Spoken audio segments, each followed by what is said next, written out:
Hello guys, welcome to Science and Math Tutor.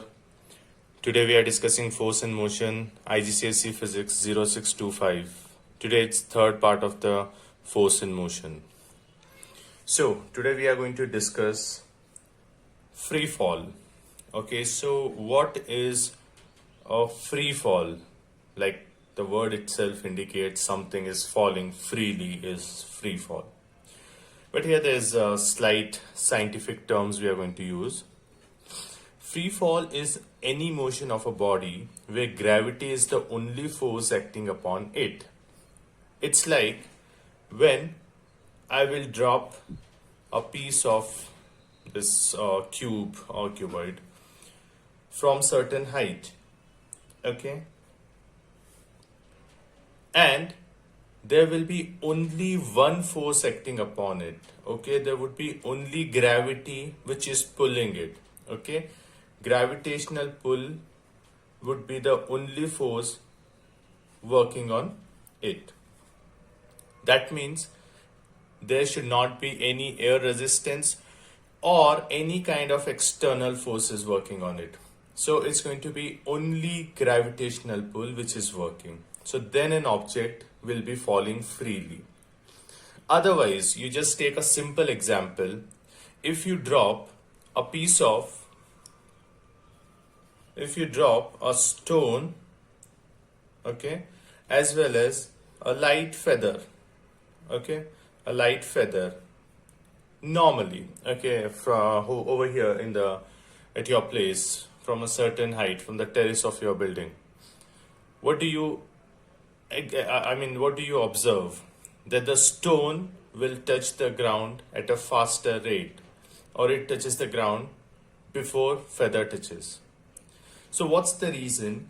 The reason is here not only gravitational pull. Apart from gravitational pull, there are certain other forces, and the most important one is air resistance, you can say. Okay, so air resistance is also pulling the object. Okay, air resistance is working against it. So here stone will have less air resistance than feather. So feather experiences more air resistance and it moves slowly down the ground. And here it moves at a really fast speed. But that is not the free fall. Free fall is when you are doing the same experiment. Okay, same thing you are doing. Okay, and it should be done in a closed chamber. Okay, say it has a vacuum over there, only gravity is working, and then you drop the two objects, a feather and a stone. What you will notice that both will fall with the same acceleration, not even similar. Both will fall at the same acceleration. And what's that acceleration?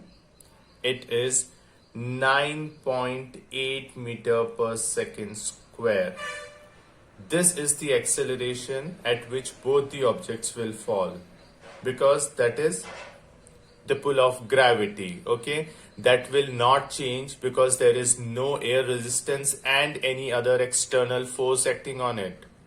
So if there is no any force, external force is acting on it, then the object will fall with the same acceleration. Both will move down with the same acceleration, that is 9.8 meter per second square, and that is what we call a free fall.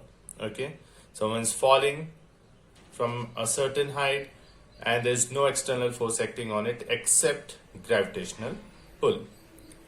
Okay guys, now the next thing is, what is the symbol of free fall? Okay, basically it's the symbol of acceleration of free fall. So acceleration of free fall is denoted by a small g. It's a small letter g, and it is 9.8 meter per second square on Earth. The gravitational pull of Earth will accelerate the object with this acceleration, which is 9.8 meter per second square. It changes when you go to other places like moon or some other planet. It depends on the gravitational pull of that particular place. Fine. Now the next thing is, how do we calculate gravitational pull or acceleration of free fall, which is g? How do we calculate it? So g is calculated by, g is equals to 2 times of height divided by time square. So by using this formula, we can find the acceleration of free fall. Acceleration of free fall at any other place in this universe. So say on Earth, we get this, okay, 9.8 meter per second square. But we are on some other planet, and here we see that the difference between the ground and the object is, say, 2 meters. Okay, and it takes 3 seconds to touch the ground. Fine. So what would be the acceleration of free fall? So we can calculate by using our formula. G is equals to 2 times of height. So what is the height? Height is 2 meters. So 2 times 2 divided by time in the second is 3. So and time in the second is 3, and that's 3 square. So it's going to be 3 square. So it is 4 divided by 9. So here on some XYZ planet, okay, the acceleration of free fall is 4 by 9 meter per second square. So here we can easily calculate the acceleration of free fall at different places in this universe just by considering the height from where the object is being dropped and the square of time it is taking. Next to the acceleration of free fall, we are going to discuss force, which is a point called forces in balance. So first we should know what is a force. So force is basically, we can just define it as a push or a pull on an object. Like if there is an object, you push it with some force or you pull it with some. Okay. So a push or a pull exerted by one object on another is nothing but a force. And force has a magnitude. Magnitude is nothing but the size and the direction. So it has both magnitude and direction. So any body or any object which is having magnitude and direction both, it would be considered as what? It is a vector quantity. What is it? It's a vector quantity. If it would only be having magnitude, which is the size, then it would be considered as a scalar quantity. But here we have magnitude and direction both, so we will consider this as vector quantity. And what is the SI unit of force? SI unit of force, as you guys know, it's very simple. It's Newton. Okay, and we indicate or denote Newton with a capital letter N. Now there are certain examples of force or forces. So I'll just write 1 or 2. So weight is also a type of force. Okay, the weight your body is exerting on the ground or wherever you are sitting or standing or walking, that weight is considered as a force. Strain. If you pull an elastic rubber or rubber band, then that strain in that elastic rubber is considered as what? It is considered as a kind of force. Or any pull like gravitational pull, it is also considered as a force because something is pulling you downwards. Okay, so there are certain examples like one more thrust, etc. So these are the examples of forces. So you guys take care of this, that it is a vector quantity, its SI unit is Newton. Okay, vector quantity in the sense it will have magnitude and direction both. Now the next thing what we are going to discuss is balanced force. What do you mean by balanced force? Okay, so balanced force is like when two forces of equal size act upon a body in opposite direction. Okay, when they are same, okay, their direction is opposite but the amount of force is equal, that is considered as a balanced force. Like this is an object, okay, it is experiencing pulls from two sides, opposite sides, say 15 newtons from right, 15 newtons from left. So what do you think? Whether this body will move anywhere? No. The force is exactly equal and in opposite direction. It's not going to move anywhere. Another one, it's say a desk or a table or something like that. Boy A is exerting force of 500 newtons in this direction. You can see the direction. And the other guy B is also exerting the force of 500 Newton in opposite direction. Do you think it's going to move somewhere? No, it is not going to move anywhere. It remains at the same place. It is not moving anywhere. So basically what is actually happening in the balanced forces?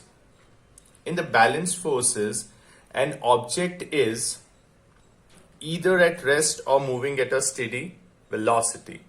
So like whenever a balanced force is working, then either the object will be at rest just like this, or it would be moving on a constant speed, just like you can consider an engine, okay, and you are moving, you have given some acceleration and you are not increasing or decreasing the acceleration. The force exerted by that body is exactly the same. The engine is exerting one particular force, neither extra nor less. Then that body would be moving in the constant speed at a constant velocity.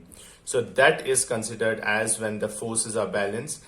The object, either it would be at rest, or if it is moving, then it would be moving at a constant velocity. That is the function of balanced forces. And here we go with the last topic of today's class. That's terminal velocity. So what do you mean by terminal velocity? The word itself, again, it's indicating terminal. Terminal is the end, the last. Okay. So velocity, the last velocity, or you can say the maximum velocity. Maximum velocity is considered as terminal velocity. You know that, especially with the skydivers, okay, see from the aeroplane, okay, from this aeroplane, a skydiver will jump, okay, from here, and you know that ground is still, you know, far from here, okay. So this guy would be moving at a increasing speed. Continuously, the speed would be increasing. Okay, the guy would be falling with an acceleration. Okay, but the acceleration is increasing so much that there is no acceleration anymore. Like when acceleration is increasing, the guy is falling at a increasing acceleration. Continuously acceleration is there. With its speed increasing, even the air resistance will increase, and after a certain point the acceleration will start decreasing because of increase in the air resistance. When air resistance will increase, its acceleration starts to decrease and it comes down to zero. Okay, acceleration.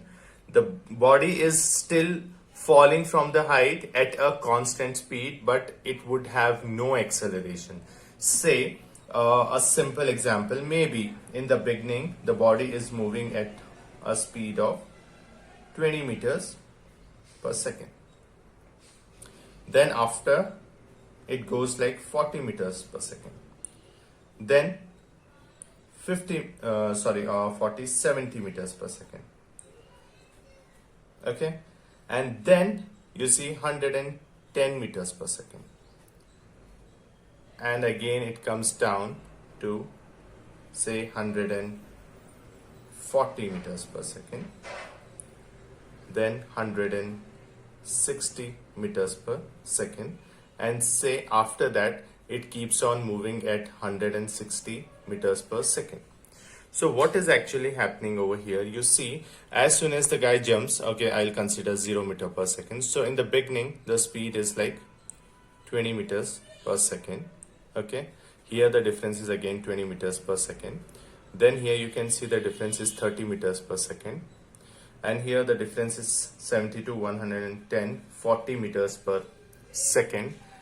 And again you see now when the air resistance starts to increase, the velocity will start to decrease. Again it becomes 30 meters per second. The difference between this is 30 meters. Though the speed is still increasing, you can see 140 to 160, but still the acceleration between, or the difference of speed is decreasing. Okay, so 20 meters, then 30 meters, then 40 meters difference came, and then again 30 meters per second and 20 meters per second, and then you see there is no change in speed. That means now the body is not accelerating anymore. First it will fall, its speed would increase for some time, then it would decrease and it would come down to 0 when there is no change in speed. Speed is still 160 meter per second, but there is no increase or decrease in speed. It comes to 0. The acceleration here would be 0 meter per second square. So when the acceleration is 0, then the body is moving at a constant speed.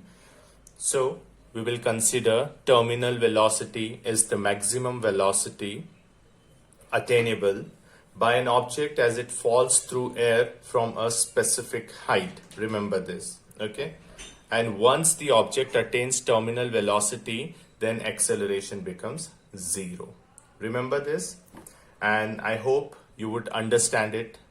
Please write it in comment section to let me know if you are getting it or I need to change something in this.